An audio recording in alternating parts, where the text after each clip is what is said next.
Great Expectations by Charles Dickens. Chapter 23. Mr. Pocket said he was glad to see me, and he hoped I was not sorry to see him. For I really am not, he added with his son's smile, an alarming personage. He was a young-looking man, in spite of his perplexities and his very gray hair, and his manner seemed quite natural. I use the word natural in the sense of its being unaffected. There was something comic in his distraught way, as though it would not have been downright ludicrous but for his own perception that it was very near being so. When he had talked to me a little, he said to Mrs. Pocket, with a rather anxious contraction of his eyebrows, which were black and handsome, "Belinda, I hope you have welcomed Mr. Pip?" And she looked up from her book and said, "Yes." She then smiled upon me in an absent state of mind, and asked me if I liked the taste of orange flower water. As the question had no bearing, near or remote, on any foregone or subsequent transaction, I consider it to have been thrown out, like her previous approaches, in general conversational condescension. I found out within a few hours, and may mention at once, that Mrs. Pocket was the only daughter of a certain quite accidental deceased knight, who had invented for himself a conviction that his deceased father would have been made a baronet, but for somebody's determined opposition arising out of entirely personal motives. I forget whose, if I ever knew, the sovereigns, the prime ministers, the lord chancellors, the archbishop of Canterbury's, anybody's, and had tacked himself on to the nobles of the earth in right of this quite supposititious fact. I believe he had been knighted himself for storming the English grammar at the point of the pen, and in a desperate address engrossed on vellum, in the occasion of the laying of the first stone of some building or other, and for handing some royal personage either the trowel or the mortar. Be that as it may, he had directed Mrs. Pocket to be brought up from her cradle as one who in the nature of things must marry a title, and who was to be guarded from the acquisition of plebeian domestic knowledge. So successful a watch and ward had been established over the young lady by this judicious parent, that she had grown up highly ornamental, but perfectly helpless and useless.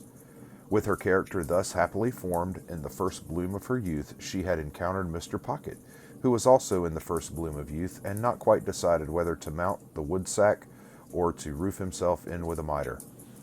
As his doing in one or the other was a mere question of time, he and Mrs. Pocket had taken time by the forelock, when, to judge from its length, it would have wanted cutting, and had married without the knowledge of the judicious parent. The judicious parent, having nothing to bestow or withhold but his blessing, had handsomely settled that dower upon them after a short struggle, and had informed Mr. Pocket that his wife was a treasure for a prince. Mr. Pocket had invested the prince's treasure in the ways of the world ever since, and it was supposed to have brought him in but indifferent interest. Still, Mrs. Pocket was in general the object of a queer sort of respectful pity, because she had not married a title, while Mr. Pocket was the object of a queer sort of forgiving reproach, because he had never got one. Mr. Pocket took me into the house and showed me my room, which was a pleasant one, and so furnished as that I could use it with comfort for my own private sitting room. He then knocked at the doors of two other similar rooms and introduced me to their occupants, by name Drummle and Startup. Drummle, an old-looking young man of a heavy order of architecture, was whistling. Startup, the younger in years and appearance, was reading and holding his head as if he thought himself in danger of exploding it with too strong a charge of knowledge. Both Mr. and Mrs. Pocket had such a noticeable air of being in somebody else's hands that I wondered who really was in possession of the house and let them live there, until I found this unknown power to be the servants. It was a smooth way of going on, perhaps, in respect of saving trouble, but it had the appearance of being expensive, for the servants felt it a duty they owed to themselves to be nice in their eating and drinking, and to keep a deal of company downstairs. They allowed a very liberal table to Mr. and Mrs. Pocket, yet it always appeared to me that by far the best part of the house to have boarded in would have been the kitchen, always supposing the boarder capable of self-defense, for, before I had been there a week, a neighboring lady with whom the family were personally unacquainted wrote in to say that she had seen Millers slapping the baby. This greatly distressed Mrs. Pocket, who burst into tears on receiving the note, and said that it was an extraordinary thing that the neighbors couldn't mind their own business. By degrees I learnt, and chiefly from Herbert, that Mr. Pocket had been educated at Harrow and at Cambridge, where he had distinguished himself, but that when he had the happiness of marrying Mrs. Pocket very early in life, he had impaired his prospects in taking up the calling of a grinder. After grinding a number of dull blades, of whom it was remarkable that their fathers, when influential, were always going to help him to preferment, but always forgot to do it when the blades had left the grindstone, he had wearied of that poor work and had come to London. Here, after gradually failing in loftier hopes, he had read with divers who had lacked opportunities or neglected them, and had refurbished divers others for special occasions, and had turned his acquirements to the account of literary compilation and correction, and on such means, added to some very moderate private resources, still maintained the house I saw. Mr. and Mrs. Pocket had a toady neighbor, a widow lady of that highly sympathetic nature that she agreed with everybody, blessed everybody, and shed smiles and tears on everybody, according to circumstances. This lady's name was Mrs. Coiler, and I had the honor of taking her down to dinner on the day of my installation. She gave me to understand on the stairs that it was a blow to dear Mrs. Pocket that dear Mr. Pocket should be under the necessity of receiving gentlemen to read with him. That did not extend to me, she told me in a gush of love and confidence. At that time I had known her something less than 5 minutes. If they were all like me, it would be quite another thing. But dear Mrs. Pocket, said Mrs. Coiler, after her early disappointment, not that dear Mr. Pocket was to blame in that, requires so much luxury and elegance. Yes, ma'am, I said, to stop her, for I was afraid she was going to cry. And she is of so aristocratic a disposition. Yes, ma'am, I said again, with the same object as before. That it is hard, said Mrs. Collier, to have dear Mr. Pocket's time and attention diverted from dear Mrs. Pocket. I could not help thinking that it might be harder if the butcher's time and attention were diverted from dear Mrs. Pocket, but I said nothing, and indeed had enough to do in keeping a bashful watch upon my company manners. It came to my knowledge through what passed between Mrs. Pocket and Drummle, while I was attentive to my knife and fork, spoon, glasses, and other instruments of self-destruction, that Drummle, whose Christian name was Bentley, was actually the next heir but one to a baronetcy. It further appeared that the book I had seen Mrs. Pocket reading in the garden was all about titles, and that she knew the exact date at which her grandpa would have come into the book, if he ever had come at all. Drummle didn't say much, but in his limited way, he struck me as a sulky kind of fellow. He spoke as one of the elect, and recognized Mrs. Pocket as a woman and a sister. No one but themselves and Mrs. Coiler, the toady neighbor, showed any interest in this part of the conversation, and it appeared to me that it was painful to Herbert, but it promised to last a long time when the page came in with the announcement of a domestic affliction. It was, in effect, that the cook had mislaid the beef. To my unutterable amazement, I now, for the first time, saw Mr. Pocket relieve his mind by going through a performance that struck me as very extraordinary, but which made no impression on anybody else, and with which I soon became as familiar as the rest. He laid down the carving knife and fork, being engaged in carving at the moment, put his 2 hands in his disturbed hair, and appeared to make an extraordinary effort to lift himself up by it. When he had done this, and had not lifted himself up at all, he quietly went on with what he was about. Mrs. Coiler then changed the subject and began to flatter me. I liked it for a few moments, but she flattered me so very grossly that the pleasure was soon over.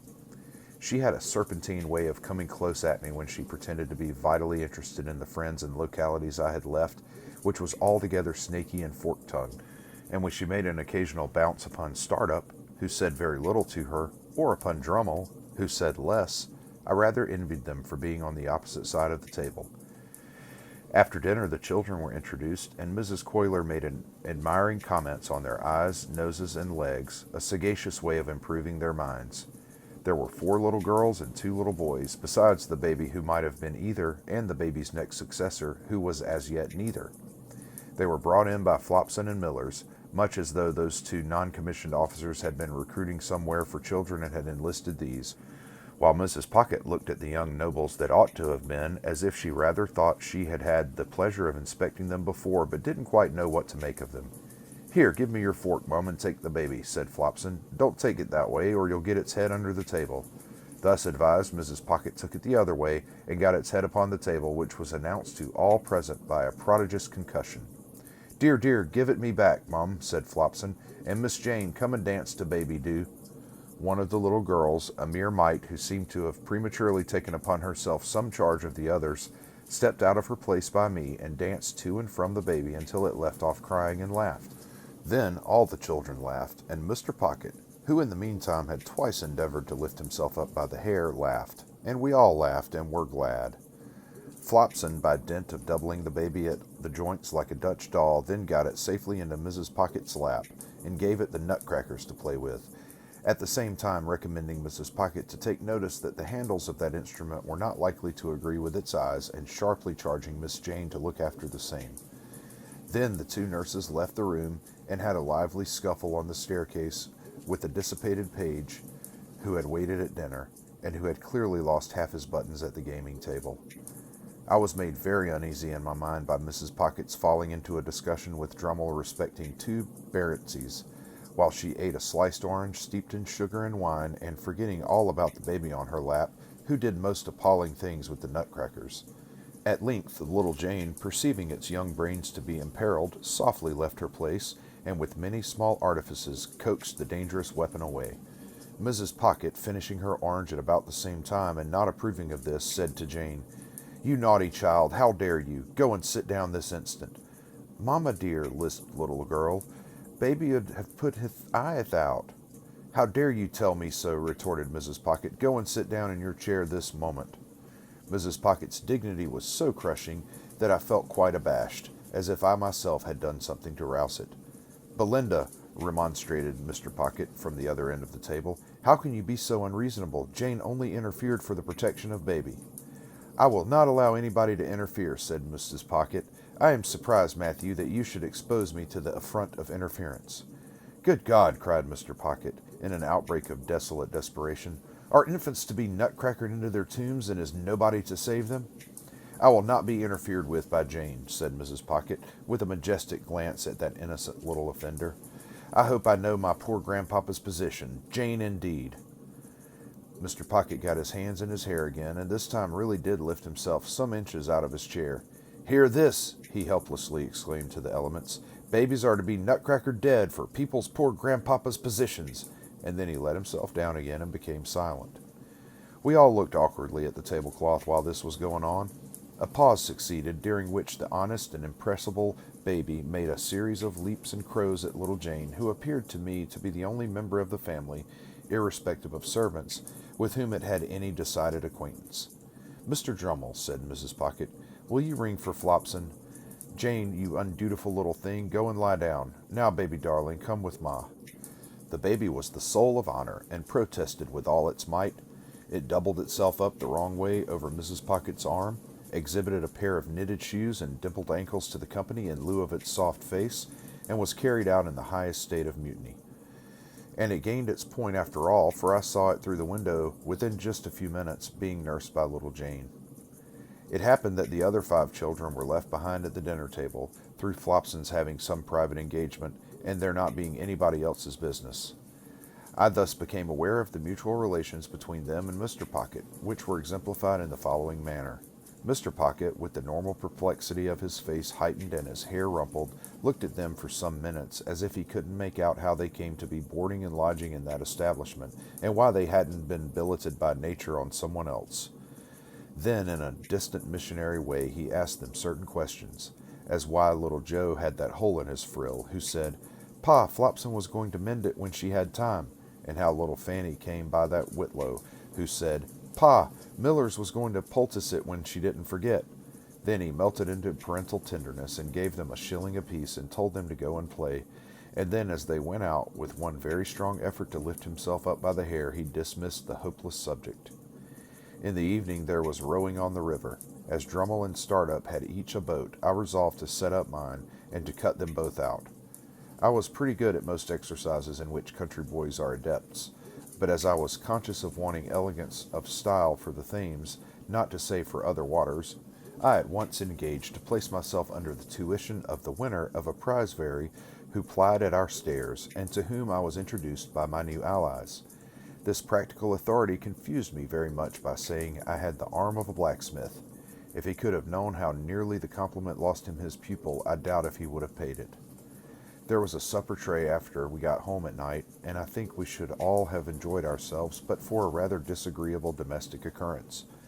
Mr. Pocket was in good spirits when a housemaid came in and said, "If you please, sir, I should wish to speak with you."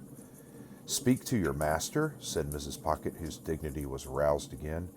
"How can you think of such a thing? Go and speak to Flopson, or speak to me at some other time." "Begging your pardon, ma'am," returned the housemaid, "I should wish to speak at once, and to speak to master." Hereupon Mr. Pocket went out of the room, and we made the best of ourselves until he came back. "This is a pretty thing, Belinda," said Mr. Pocket, returning with a countenance expressive of grief and despair. "Here's the cook lying insensibly drunk on the kitchen floor, with a large bundle of fresh butter made up in the cupboard ready to sell for grease." Mrs. Pocket instantly showed much amiable emotion, and said, "This is that odious Sophia's doing." "What do you mean, Belinda?" demanded Mr. Pocket. "Sophia has told you," said Mrs. Pocket. "Did I not see her with my own eyes, and hear her with my own ears, come into the room just now and ask to speak to you?" "But has she not taken me downstairs, Belinda," returned Mr. Pocket, "and shown me the woman, and the bundle too?" "And do you defend her, Matthew," said Mrs. Pocket, "for making mischief?" Mr. Pocket uttered a dismal groan. "Am I, grandpapa's granddaughter, to be nothing in the house?" said Mrs. Pocket. "Besides, the cook has always been a very nice, respectful woman, and said in the most natural manner when she came to look after the situation that she felt I was born to be a duchess." There was a sofa where Mr. Pocket stood, and he dropped upon it in the attitude of the dying gladiator. Still in that attitude, he said, with a hollow voice, "Good night, Mr. Pip," when I deemed it advisable to go to bed and leave him.